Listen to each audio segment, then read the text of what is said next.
Assalamualaikum warahmatullahi wabarakatuh. Alhamdulillah rabbil alamin, wassalatu wassalamu ala asrafil anbiya wal mursalin wa ala alihi wa sahbihi rasulillahi ajma'in. Amma ba'd. Qala Allah Ta'ala fil kitabil karim, a'udzu billahi minasy syaithanir rajim. Bismillahirrahmanirrahim.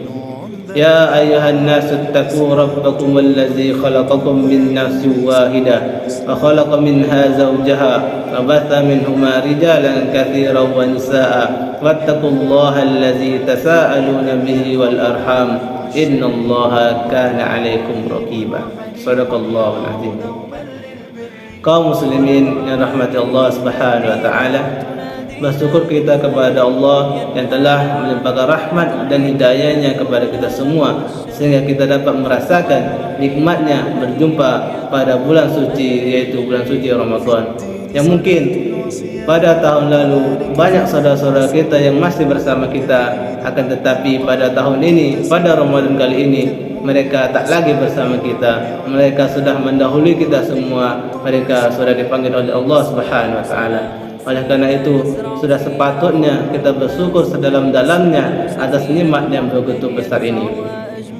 Salawat berikan salam, lalu pula kita hadiahkan buat junjungan alam, yakni Nabi besar kita Muhammad sallallahu alaihi wasallam, dengan lafaz Allahumma salli ala sayyidina Muhammad wa ala ali sayyidina Muhammad. Kaum muslimin yang rahmati Allah Subhanahu wa taala, kita sebagai seorang manusia kerap kali melakukan kesalahan, baik itu kesalahan yang kita sengaja, baik itu kesalahan yang kita sengaja ataupun yang tidak kita sengaja, baik itu kecil ataupun besar. Kerap kali kita melakukan kesalahan karena manusia adalah tempat salah dan lupa.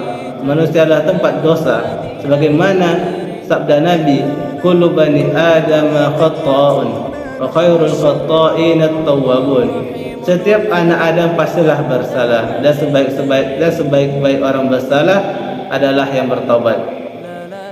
Tidak dapat kita pungkiri, kita manusia biasa yang sering melakukan kesalahan. Bahkan sering kita merasakan bahwa diri kita ini sudah banyak sekali melakukan dosa, sudah teramat besar kita melakukan dosa, sehingga sering kali kita merasa pesimis akan ampunan oleh Allah Subhanahu wa taala, saking banyaknya dosa yang kita lakukan. Menjawab semua itu, menjawab semua keluh kesah, menjawab semua kegalauan yang kita rasakan selama ini, yang menganggap dosa kita itu sudah teramat besar, menganggap dosa kita itu tidak akan diampuni oleh Allah Subhanahu wa taala. Nabi Muhammad sallallahu alaihi wasallam menjawab dalam hadis yang diriwayatkan oleh Imam Tirmizi, an Anas radhiyallahu an qala sami'tu Rasulullah sallallahu alaihi wasallam yaqulu qala Allah ta'ala ya ibn Adam innaka da'awtani wa ghafartani wa rajawtani ghafartu laka ala ma kana minka wa la ubali ya ibn Adam law balaghat dhunubuka anana as-sama' thumma astaghfartani ghafartu lak ya ibn Adam innaka law ataitani bi qurabil ardi khataya thumma lakitani la tusyriku bi syai'a la ataituka bi qurabiha maghfirah.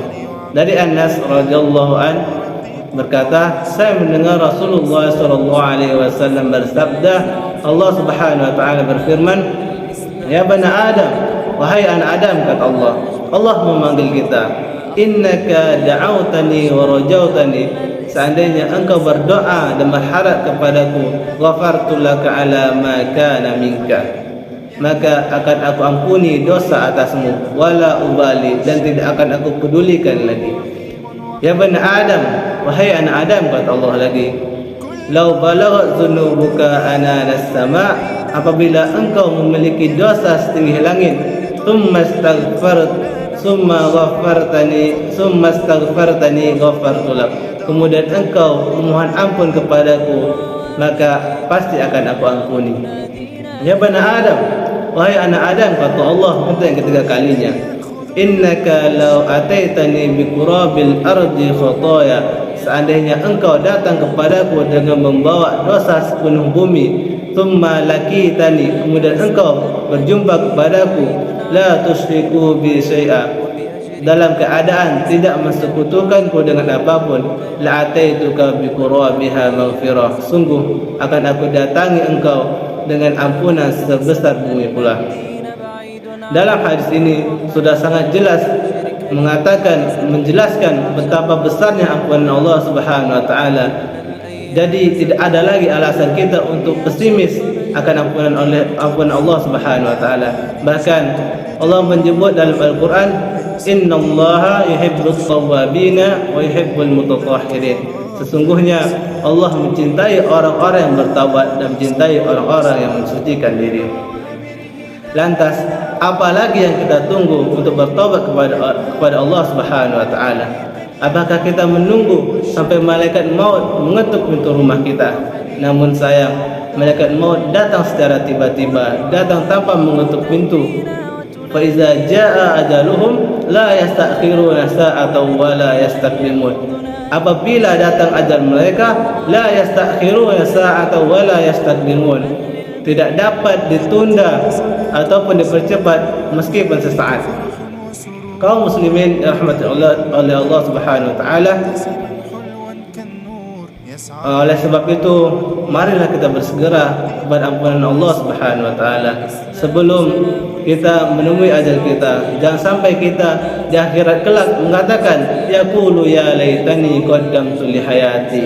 Seandainya dia berkata, seandainya aku melakukan kebajikan untuk diriku. Menyesal tiada guna. Nasi sudah menjadi bubur, kayu sudah menjadi abu, air mata darah pun tak mampu mengubah apapun. Kaum muslimin rahmat Allah Subhanahu wa taala, oleh karena itu jangan kita tunggu-tunggu lagi untuk datang kepada Allah Subhanahu wa taala. Fasari'u ila maghfiratin min rabbikum. Mari kita jadikan bulan Ramadan tahun ini menjadi momentum untuk kita bertobat kepada Allah Subhanahu wa taala, mengakui kesalahan-kesalahan yang pernah kita buat. Mari kita penuhi janji Nabi Muhammad SAW. Barang siapa yang berpuasa dengan keimanan dan semata-mata hanya mengharap ridhonya, keluar darinya dosa-dosa seperti hari di mana ibunya melahirkannya. Kaum muslimin rahmati Allah Subhanahu wa taala, semoga kita menjadi pendosa yang dicintai oleh Allah Subhanahu wa taala. Pendosa seperti apa yang dicintai oleh Allah Subhanahu wa taala? Yaitu pendosa yang mengakui kesalahannya kemudian meminta ampun kepada Allah Subhanahu wa taala. Semoga apabila kita meninggalkan Ramadan tahun ini, kita tinggalkan dalam keadaan yang suci, bersih dari dosa sebagaimana bayi yang baru dilahirkan. Wabillahi taufiq wal hidayah. Wassalamualaikum warahmatullahi wabarakatuh. ليس الدين كما تخشاه ذا ممنوع ذاك حرام فالإسلام جميل